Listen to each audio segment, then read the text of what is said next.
Welcome to Stoughton Health Talk. I'm Deborah Howell, and I invite you to listen as we talk about ways to connect with our physical, mental, emotional, and spiritual bodies, and get introduced to the throat chakra, which is such an important key to speaking our truth.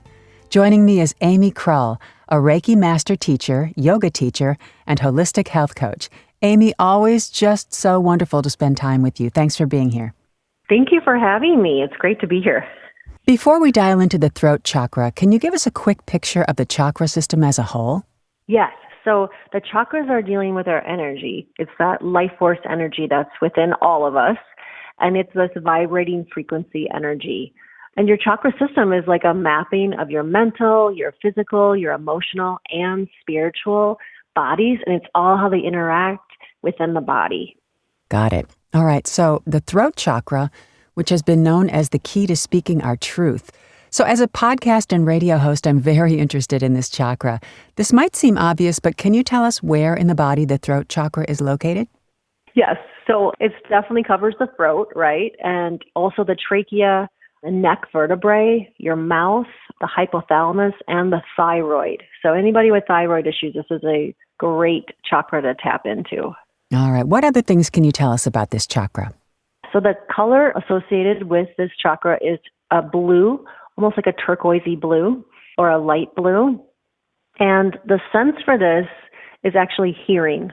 So not only is it how we're expressing ourselves, but it's also how we're hearing and how we're listening and how we're perceiving what we hear.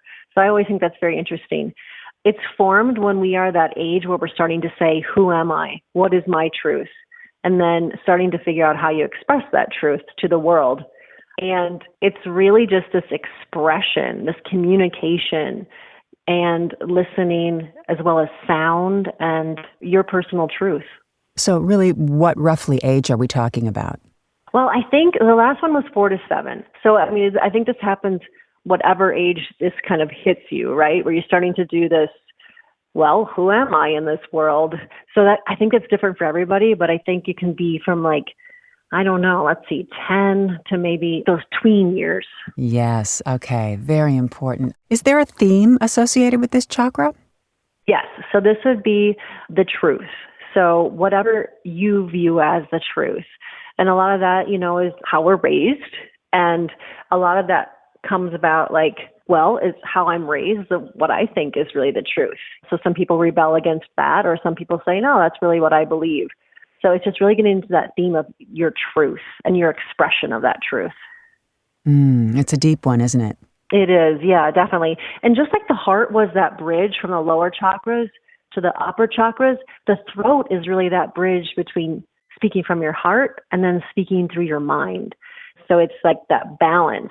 Are you someone who is very emotional and always speak from the heart? Or are you someone who's so analytical that you always speak from your head? So it's that nice balance, I think, between the two. Yeah, and if something is wrong in that area, say you're ill or whatever, a lot of people have been in the last 3 years, having trouble in that area in their physical bodies. What are some ways we can tap into our throat chakra? So crystals that will help in this area are turquoise. So anything with that color, so lapis, aquamarine, but definitely turquoise. So even just having a necklace right there at your throat or carrying it in your pocket, huge, huge effects. It's very empowering. Essential oils would be frankincense, lavender, rosemary, peppermint, and eucalyptus. Those are great oils to just diffuse throughout the day. When you're talking about yoga poses, there's one called the fish pose, which if you just want to Google, it does look kind of odd, but you're laying on your back and then you just extend your neck so that your throat is open. And anytime you can just put your head back and extend those muscles in your throat so that they're stretched on the front, it's a really great way of supporting your throat chakra.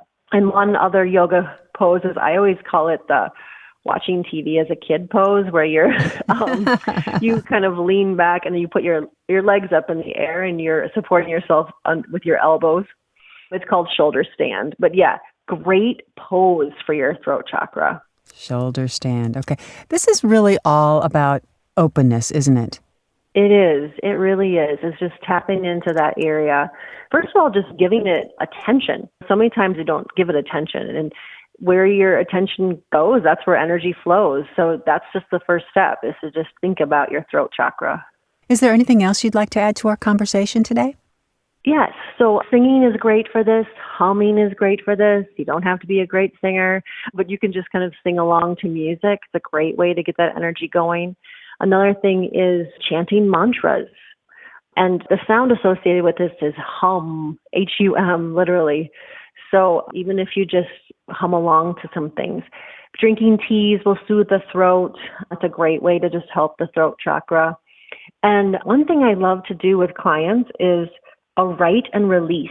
So if you're not able to verbally express your truth, sometimes it helps to write it down.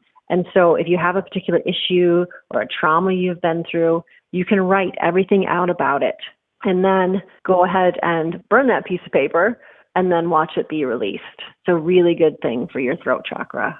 I love that. I've also heard of standing in a river or a creek, if you can find one, and, just focus upstream at all the stuff coming at you, all the water and rocks and debris coming at you, and say, okay, this is incoming. Take a big breath, and then turn around and let it go downstream. Oh, I love that. That is wonderful. This has been, as always, so wonderful, Amy. Thank you so much for joining us today. Thank you for having me. And for more information, you can head on over to our website at stoughtonhealth.com to get connected with one of our providers. And that concludes this episode of Stoughton Health Talk.